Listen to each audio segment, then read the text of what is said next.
fantastic just to shake things up. What do you think? Who was your and crush? while we're at it, I want to listen to Vanity 6.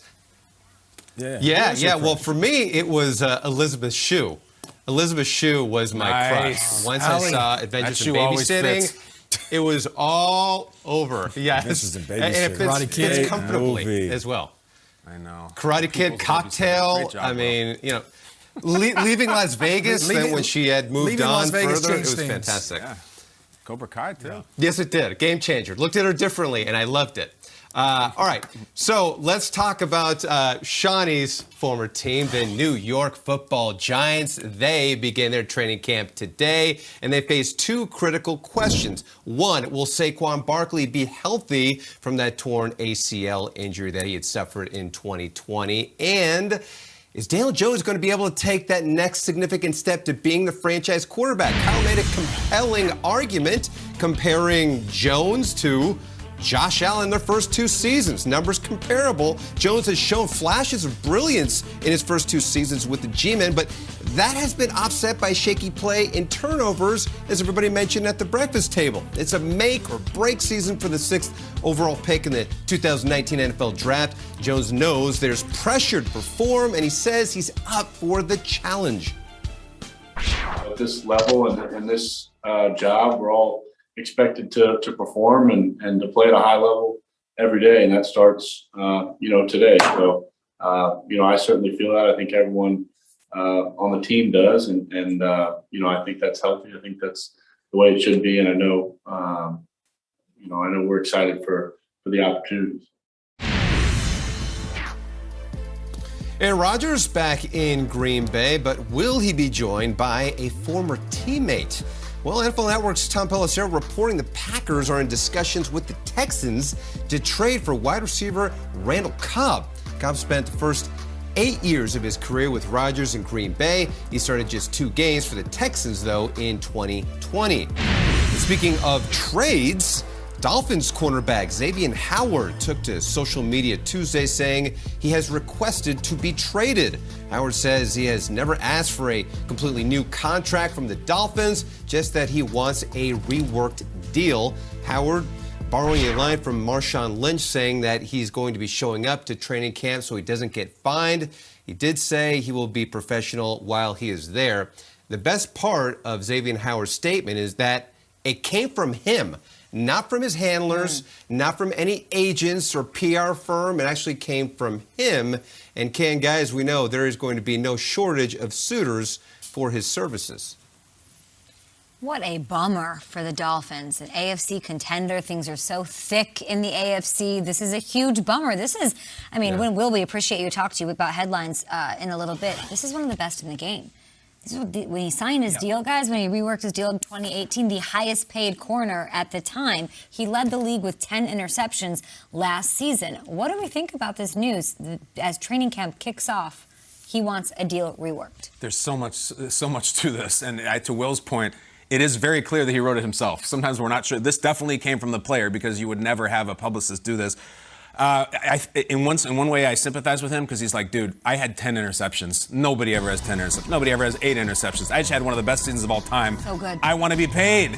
And I totally get that. And you want to redo it. But the statement was, oh, my gosh. I mean, not only does he undercuts the team, he also kind of disses Byron Jones, his own teammate, who's making more than him, which is a little wonky, and then says in his own words that he signed a contract that he didn't understand, which also is not a good look. So I sympathize for him because his play does demand more money, but this was a really reckless thing. And now we have one of these, it's very hot right now, the hold in, they call it. Like Stephon Gilmore's kind of doing the same thing where you're like, I'm holding out, but I'm also there. Right. Which I can't begin to imagine how awkward this must be for a team that is a Brian Flores tight, strong Belichickian team. And now you have the cornerback who's showing up. It's almost like you'd rather him not show up because it's so weird. And it's an elephant in the room. Wonky, messy, unfortunate. He deserves money, but I don't know if there's a way to go about it, man. Yeah, to quote Marshawn Lynch, right? I'm just here so I don't get fined. It definitely feels weird right now as training camp shows up. And you know what else just kind of leaves a bad taste in your mouth? If you're a Miami Dolphins fan, there's so much momentum, so much positive energy down there. And everybody you talk to says they love playing for Brian Flores. So to have a player come out right now on like the first day of training camp and say, look, I want to be traded. I don't love it from a team standpoint, from a teammate standpoint. Kind of feels like, all right, you're being a little selfish. And to your point, he just signed a new contract in 2019, I think, an extension. So this isn't like Jamal Adams or somebody playing on their rookie deal and they're not being paid and they have clearly outplayed their contract. I get it. You're trying to strike while iron's hot. You just led the league in interceptions. Try to get yours, but you tried. Like look, you sat out mini camp. It's go time right now. Here's one thing I'll say for Xavier. Be careful what you wish for. Sometimes you can go from the pan into the fire. Yeah, the cash might be greener, but the grass might be greener. The cash might be greener, but not the grass. You got it. How about the sand? It's Miami. It's got to be your bull. It is. Yeah, exactly. It's got to be your bull. It's got to be your bull. Your brain has the shell on it. You try to find situations that parallel this. You brought up Jamal Adams. And even just within the own organization, what comes to mind is Mika Fitzpatrick, who was unhappy and just said he wants to leave. But he was a young guy on a young deal, and he wanted to go somewhere else. And you see how that worked out for him. Now, on the flip side of that, I also see the business side. And, being a player, being part of the fraternity, guys don't want to hear me say this, but I do understand when an organization is like, bro, you signed a deal. Come on, man. I mean, work with us. We're working with you. You're getting paid well, and you put pen to paper. So let's ride this out and figure something out a little bit later. But then in recent history, where guys are basically saying, I don't want to be here, pay me or else, and they're getting their way, like, why does he have to be different in this situation? I mean, even this past offseason, J.J. Watt, who we thought was forever going to be Houston Texan, even though he had 1 year left, he was like, let me go. And they didn't trade him or nothing. They just let him go and let him walk and seek his own future.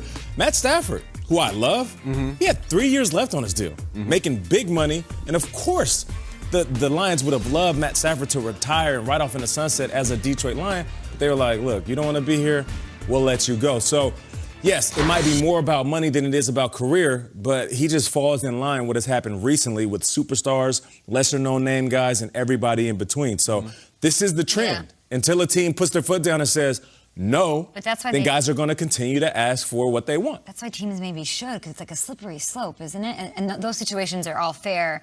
I mean, Stafford wasn't coming off a great season, even like Xavier. I mean, Xavier has like a claim that I did this, but is it fair? Is it though? Like, does he? Is it fair that a player can ask for more money every time they have a good year? I feel like it's fair in life in general, and this is for everybody at home listening. If you feel like you have outperformed your contract, it's okay to go to the higher-ups and ask for more money. Now it's up to them to tell you no. Shut up, go back to work. But it is okay to feel like you have outperformed your deal. Yeah. That's what everybody should wake up and try to do. You know what? Go ahead, go for it. Shoot your shot. Ask for it. Got it. You know what? If they say, hey, look, not right now, I mean, sometimes it's not even like, no, heck no. It's just, look, not right now, and you don't like that answer. But you brought up Stephon Gilmore. Hey, look, there's a show out there. Some people like it, some people don't. It's called Wife Swap.